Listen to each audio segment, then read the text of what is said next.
Assalamu alaikum wa rahmatullahi wa barakatuh. Deɗiraɓe on canama. Deɗiraɓe en loranake gissaji ɗi mbowɗen waddugo barnamij gissa wa ibra. Gissa be micciwe e ɗume fu wodi ko leɓotirta be mum. En ɗon nder nyalaɗe tedduɗe, en ɗon nder nyalaɗe layha, hakkiloji fu ɗon jongotiri be layhaji be sungulla ko larani layhaji. Amman gissa men ka bo ka ɗon mari alaka be mas'ala man. Deɗiraɓe wodi gorkojo sudanejo mo lesdi Sudan, ɗo wi'e Muhammad, o ɗon wura ha kaiwe wiyete Assar, e ɗum ɗon tokki bo bana departement manga wiyete Ghadafir. Kanko man o latake o ɓilliɗo masin, yakeji mako ɓilluɗi.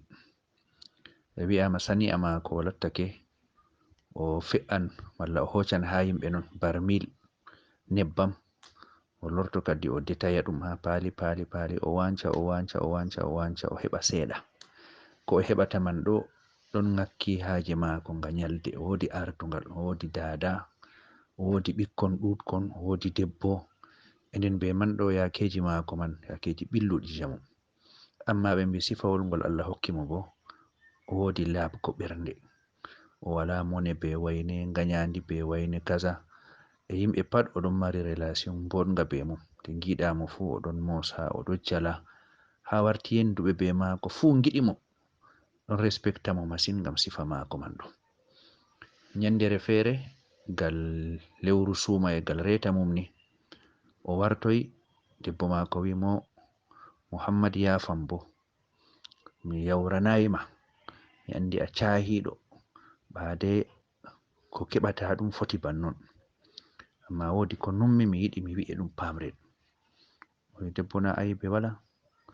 Debbo wi mo o ko nummi kam, jotta kam ha ko keɓata man ɗo, dikkani enen bo iga jotta taskoɗen layha kam layhoɗen, layhaji curjari en layhaki. Min kam mi mauɗo wala ko ka ɓillirtanmi, amma ɓikkon pamaron ɗo ɗum wela. Hande hettiɗiraɓe ɗon layho, enen en layhatako. Ɗum limlimni bo ngam man dikka keɓanen ka dabare. O wi'ata debbo non kam min bo mi ɗon mata ɗum, amma na yakeji min ga'i non no dabare man heɓroto. Ko keɓeten kam na he'ata en ko nyamen jotta ma, sakko kadi bo ha ɗum layha en. Debbo wi mo kai, min kam no gimi kam ko keɓata nyalde man ɗo gaɗen ɗum geɓe ɗiɗi, reta nyamen, ko pencoka bo minin kam min gerdake, ko nyalde ɗo min nyama marrare wore kal, reta bo cigoɗen. To iga jotta ɗo ni ha wakkati layha man waɗa ɗo, ko cigotoɗen ɗo kam yama ɗum waddanan en balel ni enen bo layhoɗen, kauten be luttuɓe ha seyo. Hande gaɗen sha'ira manga nga alama dina ɗo, e nden be majum latto enen bo be ɓikkonji meɗen ceyoɗen ni hitande nde kam. O wi mo aibe wala? To anni a lari banni a wawan gera ɗum kam, min kam wala muskila ha majum. Ɓe eftidiri be debbo, warti to wodi ko heɓi fu ɓe cenda, ɓe nasti ɓilla kadi bo ɓuran ka satugo ngam sabida yiɗgo moftugo man ɗo. Ɓeɗo siporti non ni banni man ɗo ha ɓawo les lebbi tati layha yottoyi. Hande kam nyande arfare, e be man kadi o larti mofta ɗum mako ɗo, o tawi ɗum waɗi be cede maɓɓe ɗo jine ujinere be 500. E nden ɗum montan pamara, nga wawan nga wadda layhari kam, amma na nginindi layhari non, amma na layhari daidai ko seinata. Yo be man nyande arfa man mal, o hoci sunkuji man kadi o dilli ha bana departement nga ɓe tokki man wiyete Ghadafir ɗo, ton lumo mango woni. O yehi ton o wanci de ker o heɓri be majum bala daidai yawa non kadi. E bo o yeni bo wunet bana pickup honni ha maɓɓe kam kanjum rondanto yimɓe kuje, pickup hon peton ɗo. E be man kadi haɓɓi mbala ha jamɗe pickup man ton, kanko bo ɗon ha kabin be jaumu pickup. Amma e ɓe njata man ɗo ɓe njehi seɗa ni, hakkunde lumo ɓe ha ɓe ngonon ɗo waɗan kilometre 20. Ɓe dayinoyni pinal pusi, ɓe mari haje sei ɓe jippo ɓe canja. No ɓe jippi jawmu pickup ɗo suglori sanjugo kanko bo ɗon les mum ɗon ni ase mbala kam ɓoggol mum koytugol seɗani ko ko o matata non tak mbala kam diwi o hayni ɗum mbala mako pargal mbala doggan o tokki ɗum ɓawo nda o sumi bo sudan be nange muɗum amma wala no o waɗa ɗo tokki jawdi ni ɗo dogga o doggan ni ragare majum ha yottoyi bana wodi calaje ɗon kauti ni amma caka maje ɗo wodi sare nde wala parewal maɓɓaki kanyum su'i jawdi man fi'i nasti ton ɗo o yetti Allah jotta kana o ɗon lara hala man timmi kadi o nastan o hoca jawdi mako hala man timmi sai o ɗo jo'ini ma nde parewal wala ɗo kam wonan yimɓe ma ngala ton to o nastini ɗum ɓurai o habda o nanga jawdi mako tan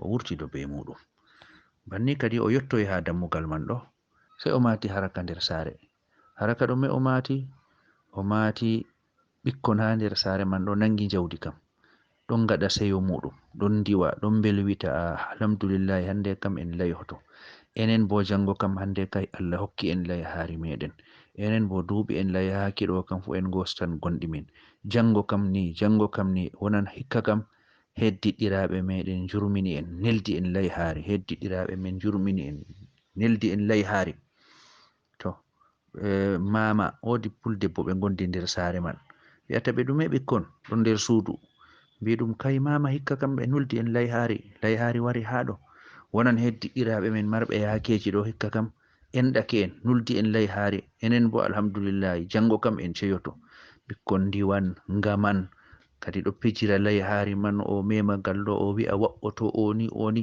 Muhammad kam o yetti ha dammugal mati haraka dari fami ɗum kakkan doggata puldebbo wi'a ɓikkon wala no ka waɗira heddiɗiraɓe ɓe duuɓi en ɗon gondi be maɓɓe wala nulduɗo en to ɓe nuldanno bona lawol banni kam layhari kam ndi goɗɗo ndi teti heɓata ɗo bo jawmiri waranɗo useni ta maunine seyo mum mere sunu moɗon mauna useni ɓikkon am layhari kam nandi meɗen enen bo Allah hokku en non ndi kam nandi meɗen sai puldebbo wurti tawi ɓe palaka ɗum sam ɓe a'a minin kam mama layhari kam Allah dokkuɗo min hala timmi puldebbo wurti yurni ni wari gal dammugal tawi goɗɗo ɗo dari sani mo noyi manga am ɗume darnuma ɗo an on mari jawdi na o wi oho mo ana woɗi ndi nasti ndi ɗon ɗo war hocu jawdi ma o wi mo kai mama hocugo jawdi man ɗo na tedduɗum ɓikkon ɗo na mi yiɗa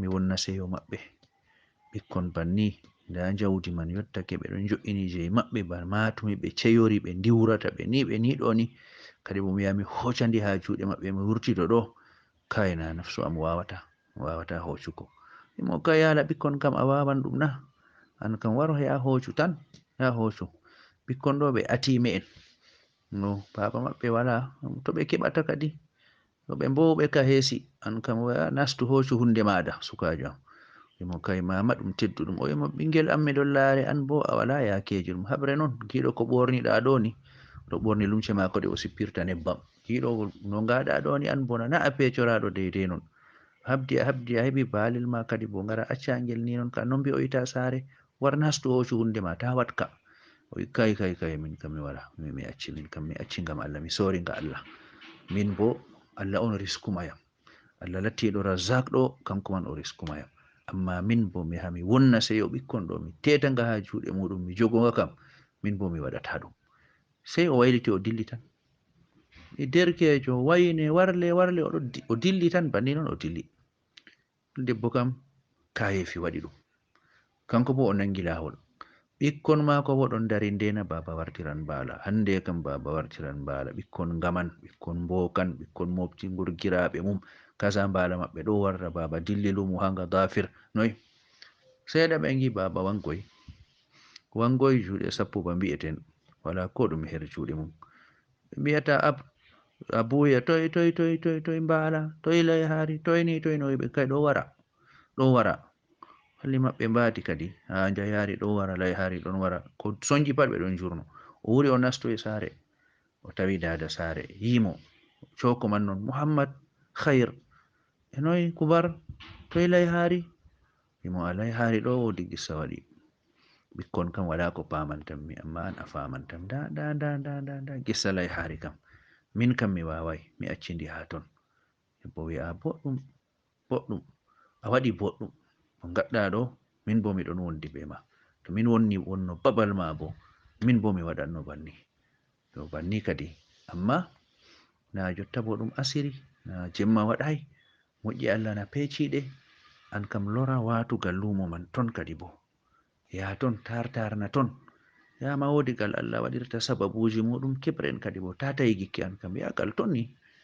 Yo Muhammad wurti fayin dilloyi gadafirgo lumo baligo, hidde ko o dilla o yali ɓe o hudata, lattiɓe bana hande ɗum kolek en mako ha sani'a, yali o yiɓe useni dokkiyam nyamande le, mo wi fu o ɓaro ɗum, useni kam le nyamande ko seeɗa mi fisto noy mo a andi jango julde, andi yakeji no gai, jotta ɗo mo wawata hokkugo ma nyamande.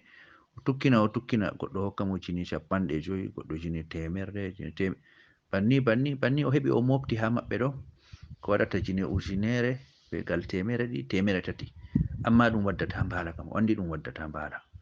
ɓade o jogi ɗum o dilli lumo man, o lori be majum lumo ton, o yahi o yottoyi kam, o wi jotta kam ko o waɗata kam, ngal o heɓi huwugo pat o huwa, o wallan goɗɗo ha jippingo baali, a o ɗowanan ɗum, ni o heɓa jini 2, 3, 4, 5 tema ɗum ɓesdanan mo deidei ko o heɓi man ɗo ni, o hisa hujugo juɗe joge kam. O yotti o dari seeɗa ni, mota kamiyon waroyi ɗo heewi baali ndem, nga ɗon loro ni ha nga dari ha deidei mako. Nde o yi ɗum o wi'ata yimɓe maga, mota ɗo kam baali man cak min jippinta, wala goɗɗo fere, min jippinta en eftidiri, wala goɗɗo fere. Mota darakini o diwi tan o nasti, seeɗa o maɓɓiti dammugal, o laari jaudi ngori, o dasi ɗum hakkilo, o jippini ɗum, sai mauɗo maɓɓe man wari laari mo, wimo yowwa a fuɗɗi du? Wimo yo jaudi ndi kam ndima, hocu ndi. Yata mo ɗume? Wimo jaudi ɗo kam je ma, hocu. O wi mi hoca kam na mi wodi saman marina, ko ciran min mi wawan sodgo mbala bannina. Man wimo na mi tefrai ma cede, mi wima koca cahu. Wimo no cahortoɗa yam, a andayam, mi meɗa yigo ma, a meɗa yigo yam, ni non cawɗa yam jaudi banni kam, no ka fuɗɗirta? O wimo aa mi sahake ma wallahi, jaudi kam ndi ma hocu ndi. O wimo giɗa ɗo, diga ha min koca baali ɗo, min alkotiri be Allah, to min ngari lumo ɗo, kala artuɗo jippingo mbala fu mbala man je mako, o jeinitiɗo kal, o talakajo kal, minin bo baɗum boɗenga min gaɗata ko Allah waɗani min ɗo, ngam baali amin ɗo kewi ladde non, ba je giɗa ha mota ɗo, bana man waɗan 5, 6 kadi bo ɗon lutti, banni min eftidiri. Yo anon Allah soggi ma, waddi an arti jippingo jaudi ɗo kam je ma. Muhammad kam yofi jaudi, sai joɗi ɗo woya ɗo be ha nder muɗum ton, ɗo man dari hayɗini ha mako, an kam a kaye fijo, hala jaudi ɗum tan woynete bannina, ɗume woni ha ton? O wimo kai na hala jaudi woynatanmi, ko woynatanmi kam cahu Allah ceniɗo, maunugo cahu Allah ceniɗo ha dow am. Min ɗo fajiri ɗo, nda ko jalmi baalel ni, nda no kebrumi ngel bo, lebbi miɗon mofta ɗum, amma conmi ngel nda ko giɗumi, ragare man bo mi wawai hocugo, accanmi ɗum atimi en tampuɓe ɗo, ngam Allah ceniɗo, min cubmi mi luttano ɗum salori fu ɗum saloro, nden ha ɗo mi warini Allah sanjanam mi hokkanmi jaudi banni fu mere non, goɗɗo mo andayam mi anda ɗum, ni non hokkanmi jaudi bana ndiɗo fu, to nam cahu Allah ceniɗo, cahu Allah ngun woyninmi. Goɗɗo man bo joɗi ɗo woya les mako, ɓawo man goɗɗo man wimo an bo nde banni kam, min bo a hocatanga ɗum mbala ngota kam, sai koca ɗiɗaɓa, nangi ɗiɗaɓa be hore mum jippini, wi ɗiɗi ɗo kam je ma, min bo ɗo kam ngam Allah mi waɗanima. Ni Muhammad kam hoci baali muɗum 2, jotta kam nangi lawol watan gal sare. Banni Muhammad Allah ceniɗo sanjani mo gotel mako ɗo be 2 ko ɓurata gotel mako man, gotel fu ɓuran je mako. Banni mbala ngota kam ma o sori, o wati cede ha jiba mako, mbala ɗiɗaɓa bo o hucidi sare, e be man o layhi mbala mo mapindiwa nga hawtai be nga o sorno aran fu. To ɗo wiyete gissa gorkojo o, min la shakka ɗum gissa latti ka Makka, marka ni miccuyeji, marka wasuji. Aranol ni derɗiraɓe mas'ala layhago ɗo, mas'ala layhago ɗo to ha woɗɓe kam ɗum hunde hoyde wala ko ɓe matata ha majum, bo ko ha nokkuje ɗe ɗo wodi woɗɓe kam ɗum sungulla mum masin, kamɓe man no ɓe layhorto ɗo ɗum sungulla maɓɓe masin. E bo wodi famiji goɗɗi kam ɗuɗɗi ha societeji ɗo, nyande layha lattotonde ɗum nyande seyo man ɗo, ha maɓɓe kam ɗum nyande suno, ɗum nyande suno. Ndare debbo ɗo hakke nyalɗe man ɗe njali mo no ɗe nawri ɗo, o siporti o efti kanko be ɓikkon mako fu ɓe nyama ko penjorga marrare wore nyalde, ɓe ngaɗa ɗum ko dunoto lebbi 3 ngam ha ɓe keɓa ɓe layho, na ngam nawirla nga o yiidi ha ko sali man, ɓe ɓikkon mako ko giidi ɗo kanjum. E noneji man ɗiɗo kewi ha nder societeji, ha nder ummatore meɗen boɗe ɗon, amma wala ciftoranɗo ɗe, wala pamanɗo ɗe, ngam keɓɗo kam fu ɗo suklori be seyo muɗum, ɗo suklori be seyo muɗum. E kamɓe bo ni wiyete yakeji maɓɓe. Yo ɗum waɗan ummatore enɗindira, ummatore wallidira, latiɓe marɓe yakeji hani ɗum waɗa hani yecitanago kedde, yecitanago ha nder fami, andiraɓe ɓillaji catuɗi sakko be margo ɓikkonji ha nder calaje be ardungal ɗo, hani yimɓe ciftora ɓe, hani yimɓe enɗo ɓe, hani nyalde man ɗo gaɗana ɓe seyo mango. Shakka gaɗɗo bannon kam ko tammete kam kanko bo Allah ceniɗo seinan mo, Allah ceniɗo seinan mo be ko o tammatako fu. E non bo ɗum waɗan hani bo marɓe yakeji man ɗo, to non heɓaki bo ko hirsete man latto ɗuɗɗum. Marɓe yakeji mbawan ɓe kirsa limlimno ɗum ɗo, ɓe kirsa calaje lattiɗe ɓilliɗe man ɗo, keɓa kase lattiɗe mauɗe, ko banni yali bo ɗum hoytinan, kamɓe bo ɓikkonji maɓɓe ɗo keɓan kauta be luttuɓe ha julde layha majum. Nden ɗo kam ɗum gotum ko hani ɗum finditina ha meɗen derɗiraɓe. E non mas'ala ɗiɗaɓa bo ɗum ɗon holla ani margo iman, margo wakkalnago dow Allah, yerdago be ko Allah hokki ɗum ha gorkojo oɗo. Goɗɗo o ɗum goɗɗo timmitiɗɗo, yakeji mako ɗi kam tampuɗi, yakeji mako ɗi maral kam, amma yakeji mako ɗi nder ɗum yakeji timmendam. Be talakare mako ɗo, be no o heɓri ɗo fu ɗo, o wawi waɗugo ithar, wa yusiruna ala anfusihim walau kana bihim khasasa. Allah manti ansarinko en wi ɓe ɗo cuɓa tana en dow maɓɓe, ko ɓe ɗon mari ɓillaji, ɓe ɓillita tana ɓe nasta ɓilla kamɓe. Gorko o nastana ha nder aya majum, kanjum o hutiniri ɓernde labde, ɓernde fecinde, ɗo yiɗani yimɓe fu khairu, hokkantana muɗum khairu, ko nasta cakluɗi. Sifaji man ɗi o wodi ɗi mauɗi ha Allah ceniɗo. E ndare debbo mako bo, to ha yakeji goɗɗi kam hani gorko to waddayi, debbo on lattoto ɗum sababu ha sare sankito, ngam gorko heɓayi ko wadda man ɗo. Lar debbo o noyi o hutiniri hakkilo mako no ɓe kibrata layhari, e nde layhari man heɓa ndano ndi timmiri bo wala reaction kallunga. Wi'ai debbo man ɓira humakijo, ei maɓɓiɗo, ei ni bone jarɗen ɗo, min be ɓikkon am ɗo fu ɗo na minna, sai mbiyayam ha toy sare man woni masina, mi yaha mi hoshandi takkol ginnaji ɗume banniɗo, tema ma a fewan, tema cede kam a halko ɗum la. Larno o lattoro e muminijo, o gertiɗo ko gorko mako ɗo wari, o encourage ɗum kesum, e nden ɗo man bo ɗum kecitanteɗum. E non ndare lattago to goɗɗo o acci hunde ngam Allah ceniɗo, goɗɗo acci hunde ngam Allah ceniɗo, noyi Allah ceniɗo wattirantamo ko ɓurata nde. Wa man yattaqillah yaj'al lahu makhrajan wa yarzuqhu min haythu la yahtasib. Tawi on kulɗo Allah, Allah ceniɗo waɗanamo wurtorde ha probléme mako, e Allah riska mo bo gal o tammatako. Oɗo o huli Allah ceniɗo, o wawai o hoca ɗo, alhali bo ɗum dagani ɗum mo, amma o wawai, o acci. E non Allah waɗi, Allah waɗani mo wurtorde, Allah riski mo ha gal wurtudu ndu o tammaki sam. Yo kadi derɗiraɓe, issa man ka wodi ko faydete ha maka jur, ɗum cappiɗen ɗum kam ɗum yoga non kadi.